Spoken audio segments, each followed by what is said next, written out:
আসসালামু আলাইকুম প্রিয় দর্শক। আজকের পর্বে 10 মাস থেকে 10 বছরের বাচ্চাদের জন্য হাই প্রোটিন সমৃদ্ধ এবং হাই ক্যালোরিযুক্ত একটি মজার স্যুপের রেসিপি নিয়ে হাজির হলাম। আর তা হচ্ছে এগ স্যুপ রেসিপি। এই রেসিপিটি বাচ্চাদের মুখে রুচি বাড়িয়ে দ্রুত ওজন বৃদ্ধিতে সহায়তা করবে এবং প্রোটিনের চাহিদা পূরণ করবে। এটা আপনারা বাচ্চাদেরকে সকালের নাস্তায়, দুপুরে ও রাতের প্রধান খাবার হিসেবে দিতে পারবেন।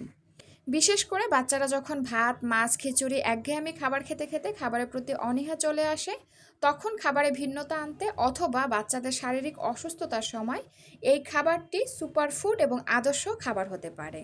তো আশা করছি আমার আজকের ভিডিওটি আপনাদের কাছে ভালো লাগবে। ভালো লাগলে প্লিজ একটি লাইক দিবেন এবং যাওয়ার আগে সুন্দর একটা কমেন্ট করে যাবেন। তো এই স্যুপ তৈরি করার জন্য আমাদের মূল উপকরণ হচ্ছে ডিম, আর ডিম হচ্ছে সুপারফুড এবং আদর্শ খাবার।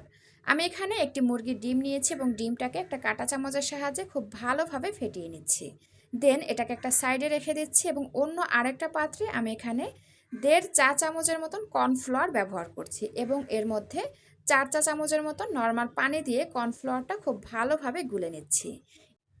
এটা আমরা স্যুপ ঘন করার কাজে ব্যবহার করব। আর 1 বছরের নিচের বাচ্চাদের ক্ষেত্রে আপনারা কর্নফ্লাওয়ারটা ব্যবহার করবেন না।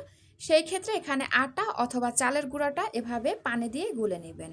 তো যাই হোক, এগুলোকে আমি একটা সাইডে রেখে চলে যাচ্ছি চুলায়। চুলায় একটা প্যানের মধ্যে দিয়ে দিচ্ছি 1 টেবিল চামচ রান্নার তেল। তার মধ্যে দিয়ে দিচ্ছি 2 কোয়া রসুন কুচি। রসুনে অ্যান্টিব্যাকটেরিয়াল এবং অ্যান্টিফাঙ্গাল নামক উপাদান রয়েছে, যা রোগ প্রতিরোধ ক্ষমতা বাড়িয়ে অসুখ বিসুখ থেকে দূরে রাখে। তো চুলার আঁচ মিডিয়াম আঁচে রেখে রসুনগুলোকে হালকা লাল করে ভেজে নিচ্ছি এবং যখন এটা হালকা লাল হয়ে আসবে এই পর্যায়ের মধ্যে দিয়ে দিব সবজি। তো সবজি হিসাবে আমি এখানে দিয়ে দিলাম 2 টেবিল চামচ মিষ্টি কুমড়া কুচি এবং 2 টেবিল চামচ বরবটি কুচি। আপনারা আপনাদের পছন্দ অনুযায়ী যে কোনো ধরনের সবজি এখানে ব্যবহার করতে পারবেন। তারপরে এর মধ্যে দিয়ে দিলাম স্বাদ অনুযায়ী লবণ। এবার চুলার আঁচ মিডিয়াম আঁচে রেখে এগুলোকে একটু ভেজে নিয়ে দিয়ে দিব সামান্য একটু পানি। তারপর একটা ঢাকনা দিয়ে ঢেকে চুলার আঁচ মিডিয়াম আঁচে রেখে এগুলোকে সেদ্ধ করে নেব। তো 3-4 মিনিট পর সবজিটা ভালোভাবে সেদ্ধ হয়ে আসবে এবং পানির পরিমাণটাও শুকিয়ে আসবে। এই পর্যায়ে আমরা একটা আলু ম্যাশারের সাহায্যে সবজিগুলোকে খুব ভালোভাবে ম্যাশ করে দিব। আর সবজিগুলোকে ম্যাশ করে দিলে হবে কি, খাবারটি মানে স্যুপটা ঘন হয়ে যাবে এবং খেতে ভালো লাগবে। বড় কোনো দানা বাচ্চাদের গালে আটকে যাবে না, বাচ্চা সহজে খেতে পারবে। তারপরে এর মধ্যে 1.5 কাপের মতন নর্মাল পানি দিয়ে দিব এবং পানির মধ্যে খুব ভালোভাবে বলক এনে নেব।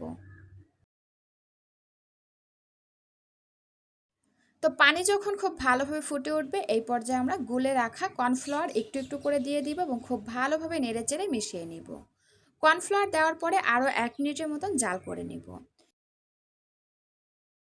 1 মিনিট পরে আমরা এর মধ্যে ফেটিয়ে রাখা ডিমটাও দিয়ে দিব। উপর থেকে অল্প অল্প করে ডিমটা দিব এবং এরকমের গোল গোল করে ঘুরিয়ে ঘুরিয়ে আমরা ডিমটা স্যুপের সঙ্গে খুব ভালোভাবে মিশিয়ে নিব।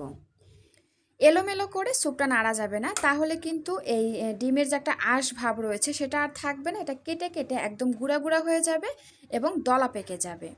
তো এই যে দেখুন, ঠিক এভাবে করে আপনারা ডিমটা দিবেন এবং স্যুপের সঙ্গে খুব ভালোভাবে মিশিয়ে নেবেন।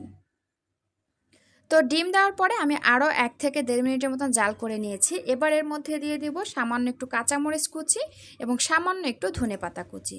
এটা চুলা থেকে নামানোর আগ মুহূর্ত দিবেন, তাহলে মরিচ থেকে ঝালটা পুরোপুরি বের হবে না, সামান্য একটু বের হবে।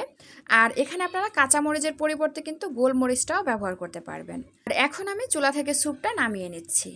আর এই তো তৈরি হয়ে গেল বাচ্চাদের জন্য খুবই পুষ্টিকর, স্বাস্থ্যকর এবং মজাদার এগ স্যুপ রেসিপি। এটা খেতে অসম্ভব মজার এবং পুষ্টিকর। খাওয়ানোর আগে 1-2 ফোঁটা লেবুর রস যুক্ত করে তারপরে বাচ্চাকে খাওয়াবেন। এতে করে স্যুপটা খেতেও ভালো লাগবে এবং বাচ্চার শরীরে ভিটামিন সি এর চাহিদা পূরণ হয়ে যাবে। তো দর্শক, এই ছিল আমার আজকের আয়োজন। ভিডিওটি ভালো লাগলে প্লিজ একটি লাইক দিবেন এবং বাচ্চাদের নিত্য নতুন পুষ্টিকর খাবারের রেসিপি পেতে আমার চ্যানেলটি সাবস্ক্রাইব করে বন্ধু হয়ে পাশে থাকবেন।